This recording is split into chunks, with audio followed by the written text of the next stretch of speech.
Thailand एक बहुत ही खूबसूरत कंट्री है और अपने भौगोलिक और सांस्कृतिक दृष्टिकोण से यहाँ के समुद्री किनारे, द्वीप, खान पान और नाइट लाइफ बहुत ही फेमस है। और जब भी किसी को ऐसे खूबसूरत कंट्री में एक जॉब मिले, वो भी अच्छी सैलरी के साथ, रहने के लिए लग्जरी घर के साथ, तो हर कोई इस जॉब को, इस सैलरी को और कंट्री के इस खूबसूरती को जरूर पसंद करेगा। और ऐसे ही लुभावने ऑफर बहुत से इंडियन लोगों को भी मिले हैं पिछले कुछ सालों में, और बहुत से भारतीय लोग एक बेहतर फ्यूचर और बेहतर इनकम की उम्मीद में निकल जाते हैं इन जॉब ऑफर को एक्सेप्ट करके थाईलैंड। लेकिन इंडियन फॉरेन मिनिस्ट्री के रिसेंट रिपोर्ट के हिसाब से इसी तरह के जॉब करने गए इंडियन में से 10 और 11 मार्च 2025 को 549 इंडियंस को इंडियन एयरफोर्स के विमान से वापस लाया गया है और 2317 और इंडियंस के फंसे होने की पुष्टि की गई है। और अगस्त 2024 में भी ऐसे ही जॉब करने गए 2358 भारतीयों को अलग अलग कंट्री से छुड़ाया गया है, जिसमें से म्यांमार से 497, कंबोडिया से 1091 और लाओस से 770 लोग शामिल है। क्योंकि असलियत में ये कोई जॉब ऑफर था ही नहीं, बल्कि एक बहुत बड़ा स्कैम रैकेट था, जहाँ लोगों को बंधक बनाकर गैर कानूनी तरीके से काम कराया जाता था, जैसे कि साइबर ठगी का, माइनिंग का, और अलग अलग फैक्ट्री में अलग अलग तरह के काम कराए जाते। और इन्हीं बंधकों में से लौटे कुछ पीड़ितों ने बताया कि उन्हें करंट के झटके दिए जाते थे, सुअर का मांस खिलाया जाता था, बहुत ज्यादा मारा पीटा जाता था, कई कई दिनों तक भूखा रखा जाता था और टॉयलेट का गंदा पानी पीने तक मजबूर किया गया। कुछ केसेस में तो बंधक के परिवार से फिरौती भी वसूली गई और इससे भी बहुत ज्यादा खराब अनुभव लेकर लौटे हैं ये जॉब होल्डर्स। क्योंकि ये स्कैम नेटवर्क मेन रूप से चाइनीज अपराधी गिरोह द्वारा संचालित किया जा रहा है, जो पहले मकाऊ के जुआ कारोबार में शामिल थे और अब म्यांमार में साइबर ठगी और बंधुआ मजदूरी का रैकेट चला रहे हैं, जिसमें अब तक हजारों इंडियंस के साथ साथ बांग्लादेशी, नेपाली और पाकिस्तानी लोग भी फंस चुके हैं। और इस पूरे नेटवर्क को एक ऑर्गेनाइज तरीके से अलग अलग लेवल पर ऑपरेट किया जाता है, जिसमें पहला लेवल होता है कि जॉब रिक्रूटर कंपनी बनाना या कमीशन बेस्ड एजेंट तैयार करना। इनका काम होता है कि अलग अलग तरह के जॉब पोस्ट क्रिएट कर और डिजिटल मार्केटिंग के थ्रू इस जॉब वैकेंसी को अलग अलग सोशल मीडिया जैसे Instagram, YouTube, LinkedIn, Facebook, Telegram और टेक्स्ट मैसेज के जरिए ज्यादा से ज्यादा लोगों तक पहुंचाना। और इन जॉब वैकेंसी में data entry operator, store keeper, HR executive, back office assistant, helper, call centre जैसे आसान जॉब प्रोफाइल को सबसे ज्यादा यूज किया जाता है। और सामने वाले को ये दिखाया जाता है कि इन जॉब प्रोफाइल में बहुत ही कम काम है और उस कम काम के हिसाब से सैलरी उन्हें अच्छी मिलने वाली है। और ये दिखाकर लोगों के बीच में अर्जेंसी भी क्रिएट की जाती है। और इंडिया में तो एम्प्लॉयमेंट वैसे भी थोड़ा कम है, तो इंडियन को इन जॉब ऑप्शन में एक बेहतर करियर, एक बेहतर फ्यूचर दिखाई देता है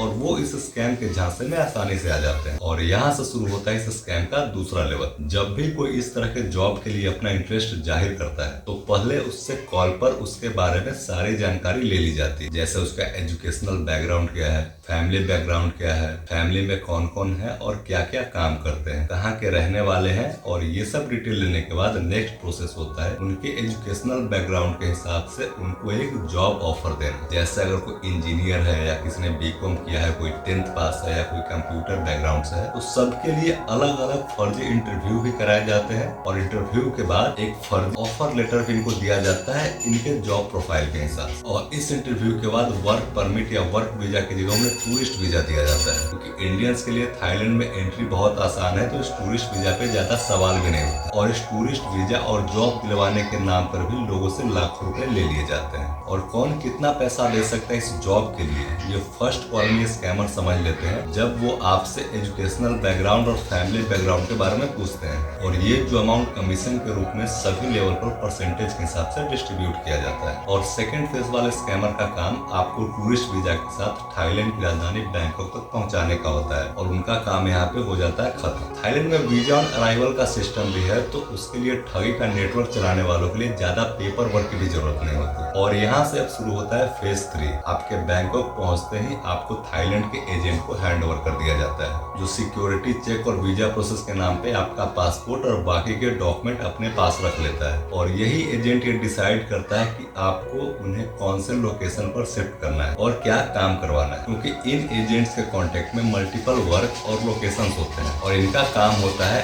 एज अ कुरियर बैंकॉक में लोगों को रिसीव करना और मल्टीपल लोकेशन पर डिलीवर कर देना। इसके बाद आपको किसी ट्रांसपोर्ट से, कार या बस से 500 किलोमीटर दूर म्यान बॉर्डर पर ले जाया जाता है और यहाँ से शुरू होता है इनका आखिरी फेज। यहाँ ये लोग आपको हथियारबंद गार्ड के हवाले कर देते हैं और ये लोग जॉब होल्डर को नदी पार करवा के सीधा म्यांमार के मेवाड़ी सिटी तक ले जाते हैं। और म्यांमार में ही क्यों ले जाते हैं, इसका भी एक अच्छा कारण है इनके पास, क्योंकि 2021 से ही म्यांमार गृह युद्ध में फंसा हुआ है और विद्रोही समूहों के शासन में भी है और इस स्कैम बिजनेस से काफी ज्यादा पैसा आता है। ये म्यांमार की सेना भी इन्हें सपोर्ट करती है और यहाँ के लोकल लोग भी इसे सपोर्ट करते हैं। और इस स्कैम का सबसे मेन पॉइंट और ट्रेनिंग सेंटर भी मेवाड़ी सिटी है, क्योंकि ये थाईलैंड से काफी नजदीक है, इसलिए ये सिटी स्कैम के लिए बेस्ट है इन लोगों के लिए। लौटे हुए बंधकों के अनुसार यहाँ पर बड़े बड़े कॉल सेंटर्स हैं जिनमें खूबसूरत लड़कियों के नाम से प्रोफाइल बनाकर दुनिया भर के लोगों के साथ स्कैम किया जाता है। 10 बाई 10 के एक ही रूम में डोरमेट्री लगाकर 12 से 15 लोगों को रहने के लिए कहा जाता है। काम करने से पहले ट्रेनिंग दी जाती है और जो लोग काम करने से या ट्रेनिंग लेने से मना करते हैं उनके साथ क्या क्या होता है ये मैंने आपको ऊपर पहले ही बताया है। और कोई यहाँ से भाग न जाए उसके लिए